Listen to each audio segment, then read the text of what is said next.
MA final के विद्यार्थियों, मैं doctor Neelam Paliwal, government PG college Jhalawar. Auguste Comte के बाद अब आप हर्बर्ट स्पेंसर को पढ़ेंगे। कॉम्ट और स्पेंसर दोनों का नाम एक साथ लिया जाता है क्योंकि कॉम्ट और स्पेंसर के विचारों में बहुत सारी समानताएं हैं।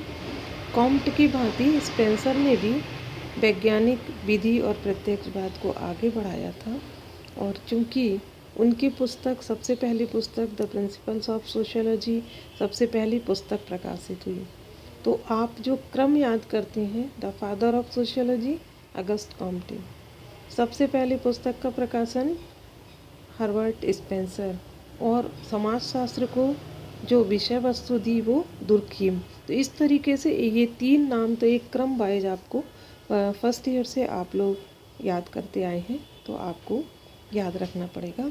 कॉम्ट की विचारधाराओं को और स्पष्ट और विस्तृत रूप में प्रस्तुत करने का श्रेय हर्बर्ट स्पेंसर को है। हर्बर्ट स्पेंसर ने प्राणीशास्त्र के सिद्धांतों के आधार पर समाज का विश्लेषण प्रस्तुत करने का प्रयत्न किया।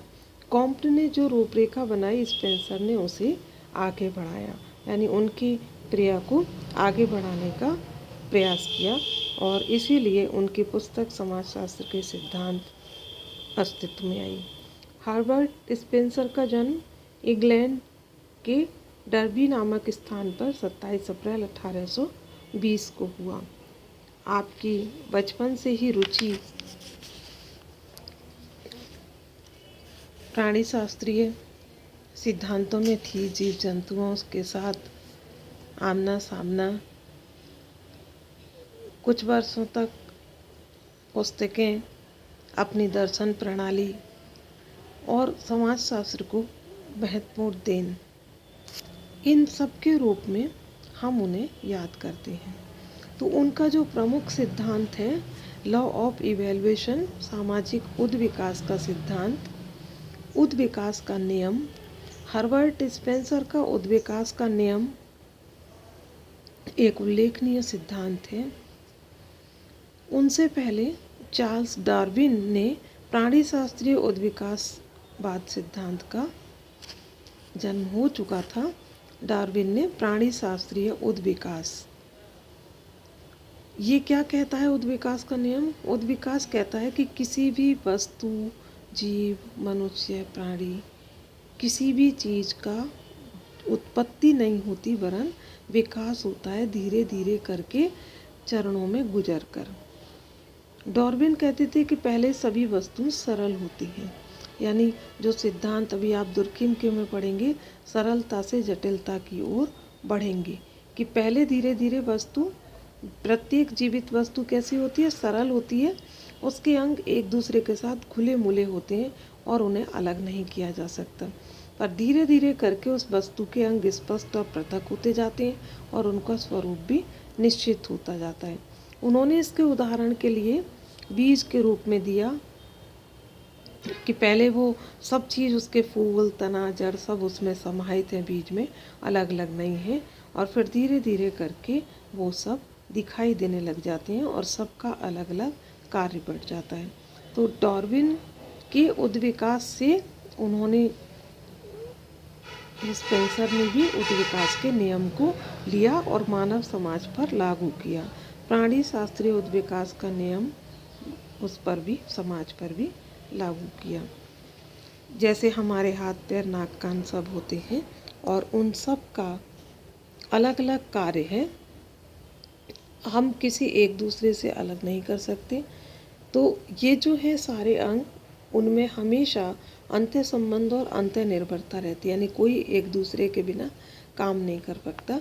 उद्विकास की प्रक्रिया निरंतर जारी रहने वाली प्रक्रिया है और धीरे धीरे करके उसमें कुछ परिवर्तन भी आता जाता है ना। जैसे कई बार बहुत छोटेपन पे आपको किसी ने देखा और अब कई वर्षों बाद, 20 वर्ष बाद आके कोई कहे कि क्या आप वही हो, तो आप जवाब देने में संकोच करते हैं कि वही हैं भी और नहीं हैं। क्यों? क्योंकि तब आप बच्चे थे, बहुत छोटे थे, और आपका स्वरूप परिवर्तन हो गया जैसे जैसे बड़े होने के अनुसार। तो डार्विन कहते हैं कि प्रत्येक प्रकार का प्राणी अपने अस्तित्व के लिए संघर्ष करता है, अब कौन संघर्ष करता है?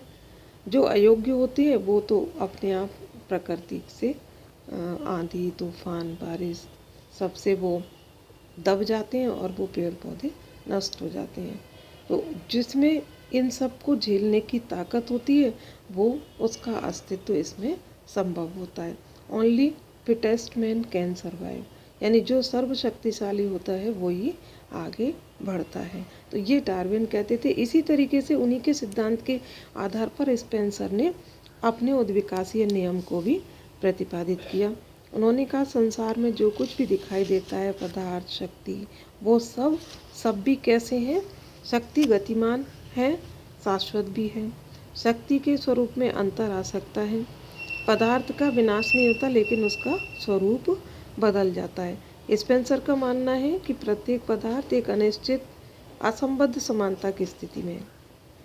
उसके बहुत सारे अंग उससे इतनी बुरी तरह मिले होते हैं कि उन्हें अलग नहीं किया जा सकता, लेकिन पहले केवल ढेर मात्र हैं। धीरे धीरे गति होने के कारण समय बीतने के साथ वो बदलते जाते हैं और उनका एक स्वरूप हमारे सामने प्रस्तुत हो जाता है। मिट्टी, जल, वस्तु, व्यक्ति, समाज। तो यहाँ उन्होंने कहा समाज भी कैसा है, पहले आदिकालीन था, फिर धीरे धीरे करके आधुनिक और जटिल समाज में आ गया। उद्विकास पदार्थ का समन्वय तथा उससे संबंधित गति है और वो धीरे धीरे करके उनमें परिवर्तन भी होता है। तो स्पेंसर कह रहे हैं कि विकास के आरंभ में जो जीव था उसमें जीवन के अतिरिक्त और कोई आकार नहीं था, पर धीरे धीरे उसमें जो स्वरूप प्रस्तुत हुआ बहुत विभिन्न प्रकार के जीव वनस्पति सब आ गए। उसी तरीके से स्पेंसर ने कहा प्राकृतिक प्रवरण के साथ मानव समाज पर भी लागू किया और ये निष्कर्ष निकाला कि अस्तित्व के लिए संघर्ष मनुष्य तथा अन्य जीवित प्राणी के बीच, स्वयं मनुष्य और मनुष्य के बीच भी हमेशा होता रहता है और इस संघर्ष में केवल सबसे उपयुक्त या योग्य प्राणी ही जीवित रहते हैं। उद्विकास की प्रक्रिया को स्पेंसर ने चेतन जगत पर भी लागू किया। उनके मतानुसार चेतन जगत में अस्तित्व की रक्षा के लिए जीवित प्राणियों में निरंतर संघर्ष होता है और जीवित प्राणियों की अलग अलग जातियाँ होती हैं और एक जाति का जीव दूसरी जाति के जीव का आहार, जो छोटा है, जो कमज़ोर है, वो उन्हें खाते जाते हैं। जो प्राणी अपने कुछ दोषों के कारण प्रकृति के साथ सफलतापूर्वक अनुकूलन नहीं कर पाते वो खत्म होते जाते हैं और जो अनुकूलन कर लेते हैं उनका अस्तित्व समाप्त नहीं होता और वो अस्तित्व हमारे सामने आ जाता है। जैसे हम मान रहे हैं कि मानव भी क्या है, एक बड़ा जीव है। प्रारंभ में वो एक पूर्ण मात्र है, फिर धीरे धीरे करके जब उसके हाथ पैर शरीर सब आ जाते हैं। स्पेंसर जीवित शरीर की तुलना समाज से करते हैं तो उनका उद्देश्य एक ऐसी व्यवस्था की ओर संकेत करना होता है जिसमें समाजवादी व्यवस्था की भांति चेतन शक्ति हो। तो उन्होंने समाज को क्या माना, एक बड़ा जीव सावयव जिसके बहुत सारे अंग होते हैं, बहुत सारे सावयव अवयवों का योग। स्पेंसर के मतानुसार उद्विकास की प्रक्रिया या नियम समाज पर भी लागू होता है। तो प्रारंभ में समाज कैसा था, आदिम, बहुत सरल सादा, सरलता से जटिलता की ओर बढ़ेंगे। एक परिवार, रक्त संबंधी, फिर उसके बाद में धीरे धीरे करके बहुत सारे खंड, गोत्र, ये सब, फिर आर्थिक व्यवस्थाएं भी प्रारंभ हो गई। आर्थिक व्यवस्थाएं, फिर आपके रोजगार के अवसर भी आने लग गए। बहुत सारे परिवार बस गए, गांव से शहर बन गए, शहर से महानगर बन गए और उन्हीं तरीके से समाज को सर्वोत्तम रूप में समझने के लिए उन्होंने शरीर रचना के साथ या सावयव के साथ समाज का तुलना की। उनका विश्वास था कि समाज एक प्राणी शास्त्रीय व्यवस्था की भांति है और दोनों की संरचना और कार्य समान है। समाज और सावयव के बीच काफ़ी सारी समानताएं हमको मिलती हैं। तो इस तरीके से उनका उद्विकास का सिद्धांत क्या कहता है, जिन अपने अस्तित्व के लिए सभी को संघर्ष करना पड़ता है और वही जीवित रहते हैं जो संघर्ष से जीत जाते हैं। जो सर्वशक्तिमान होते हैं वो जीवित रह जाते हैं और जिनकी शक्ति क्षीण हो जाती है उन्हें प्रकृति अपने आप नष्ट कर देती है। इस तरीके से आपको कॉम्ट के साथ साथ स्पेंसर की अवधारणा को भी समझना है।